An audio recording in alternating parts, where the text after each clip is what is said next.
Hi friends, എല്ലാവർക്കും എൻ്റെ YouTube ചാനലിലേക്ക് സ്വാഗതം.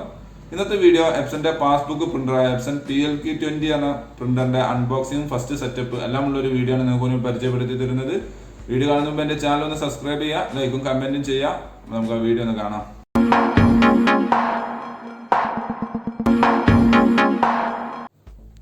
അപ്പോൾ ഇന്ന് നമ്മൾ പരിചയപ്പെടാൻ പോകുന്ന എപ്സന്റെ PLQ20 എന്ന പാസ്ബുക്ക് പ്രിന്ററിന്റെ അൺബോക്സിംഗ് വീഡിയോ ആണ്. അപ്പോൾ ബോക്സ് ഓപ്പൺ ചെയ്യുന്ന സമയത്ത് നമുക്ക് ഒരു കേബിൾ മുകളിൽ തന്നെ ഒരു കേബിൾ കാണാൻ കഴിയും. ഇത് USB കേബിൾ അല്ല. ഈ ഒരു കേബിൾ ഇപ്പോഴത്തെ കമ്പ്യൂട്ടറിൽ കണക്ട് ചെയ്യാൻ കഴിയുമോ എന്നുള്ളത് സംശയമാണ്. എന്തായാലും ഈ പ്രിൻ്ററിൻ്റെ കൂടെ USB കേബിൾ വരുന്നില്ല, അപ്പോൾ നമ്മളത് സെപ്പറേറ്റ് വാങ്ങണം. പിന്നെ ഈ കാണുന്ന ഡ്രൈവർ CD ആണ് സോഫ്റ്റ്വെയർ ഇൻസ്റ്റാൾ ചെയ്യാനുള്ള. പിന്നെ ഇത് കാട്രിഡ്ജ് ആണ്. പ്രിൻ്ററിൽ പ്രിൻ്റ് ചെയ്യണമെങ്കിൽ ഈ കാട്രിഡ്ജ് ഇൻസേർട്ട് ചെയ്തിരിക്കണം. അതിൻ്റെ താഴെ പ്രിൻ്ററിൻ്റെ യൂസർ മാനുവൽ യൂസർ ഗൈഡാണുള്ളത്. ഇതൊന്ന് റീഡ് ചെയ്യുന്നത് നല്ലതാണ്. ശേഷം നമുക്ക് ഈ കാണുന്ന രണ്ട് തെർമോകോൾ പീസുകൾ ഒഴിവാക്കാം. അത് ഒഴിവാക്കി ഇനി ഈ പ്രിൻ്റർ നമുക്ക് ബോക്സിൽ നിന്ന് പുറത്തോട്ട് വെക്കാം. ബോക്സിൽ നിന്ന് പുറത്തോട്ട് വെച്ചതിന് ശേഷം ഈ കവർ ഒന്ന് റിമൂവ് ചെയ്യാം. പ്രിൻ്ററിൻ്റെ അകത്ത് തന്നെ നമുക്ക് പവർ കേബിളും കാണാൻ കഴിയുന്നതാണ്. നമ്മൾ കവർ റിമൂവ് ചെയ്തു. ശേഷം ഈ കാണുന്ന ബ്ലൂ ടാപ്പ് നിർബന്ധമായിട്ടും റിമൂവ് ചെയ്തിരിക്കണം. അത് ഈ ഡോർ ഓപ്പൺ ചെയ്ത ഇവിടെയും കാണാം. പല ആളുകളും ഈ ഒരു ടാപ്പ് റിമൂവ് ചെയ്യാൻ മറന്നു പോകാറുണ്ട്.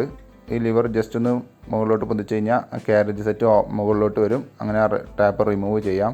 അതേപോലെ തന്നെ ഈ ഒരു പ്ലാസ്റ്റിക് പീസും റിമൂവ് ചെയ്യേണ്ടതാണ്. ശേഷം നമുക്ക് കാട്രിഡ്ജ് ഇൻസേർട്ട് ചെയ്യാം. കാട്രിഡ്ജ് ഇൻസേർട്ട് ചെയ്യൽ സിമ്പിളാണ്. ഒരു കാര്യം പ്രത്യേകം ശ്രദ്ധിക്കുക, ഒരിക്കലും നമ്മൾ മഷി കഴിഞ്ഞ് കഴിഞ്ഞാൽ കാട്രിഡ്ജിൻ്റെ റിബൺ മാത്രം മാറ്റരുത്. കാട്രിഡ്ജ് സെറ്റ് മുഴുവനായിട്ടും മാറ്റണം. അതും എപ്സൻ്റെ ഒറിജിനൽ കാട്രിഡ്ജ് തന്നെ പുതിയത് ഇൻസേർട്ട് ചെയ്യുകയും വേണം. ഇല്ലെങ്കിൽ വാറണ്ടി പ്രോബ്ലം ഉണ്ടാകുന്നതാണ്.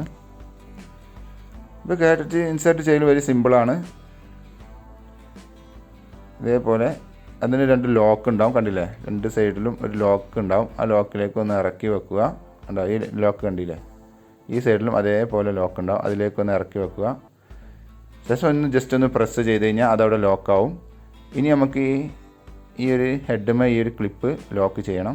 ജസ്റ്റ് അവിടെ കൊണ്ടുവന്നിട്ട് ഇതേപോലെ മുകളിലോട്ടൊന്ന് പ്രസ് ചെയ്താൽ മതി. ഇത്രയേ ഉള്ളൂ. ജസ്റ്റ് ഒന്ന് എന്നിട്ട് ഇങ്ങനെ ഹെഡൊന്ന് ലെഫ്റ്റോട്ടോ റൈറ്റോട്ടോ മൂവ് ചെയ്ത് കഴിഞ്ഞ് കഴിഞ്ഞാൽ അത് ഓക്കെ ടൈറ്റ് ആവും. ശേഷം ഇതേപോലെ ലോക്ക് ചെയ്ത ശേഷം ഈ ഡോർ ക്ലോസ് ചെയ്യണം. ഇനി നമുക്ക് പവർ കേബിൾ കണക്ട് ചെയ്തിട്ട് കമ്പ്യൂട്ടറിൽ നിന്നും പ്രിൻ്റ് ടെസ്റ്റ് പേജ് കൊടുക്കാവുന്നതാണ്.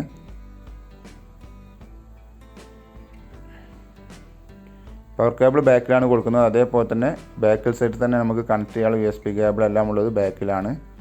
അപ്പോൾ ഇത്രയേ ഉള്ളൂ. Okay, thanks for watching my video. ഇഷ്ടമെന്ന് വിചാരിക്കുന്നു. അപ്പോൾ സബ്സ്ക്രൈബ് ചെയ്യാൻ മറക്കരുത്. എന്തെങ്കിലും സംശയം ഉണ്ടെങ്കിൽ കമൻറ്റ് ചെയ്യുക. തീർച്ചയായിട്ടും റീപ്ലൈ തരുന്നതാണ്. അപ്പോൾ ഓക്കെ, ബൈ.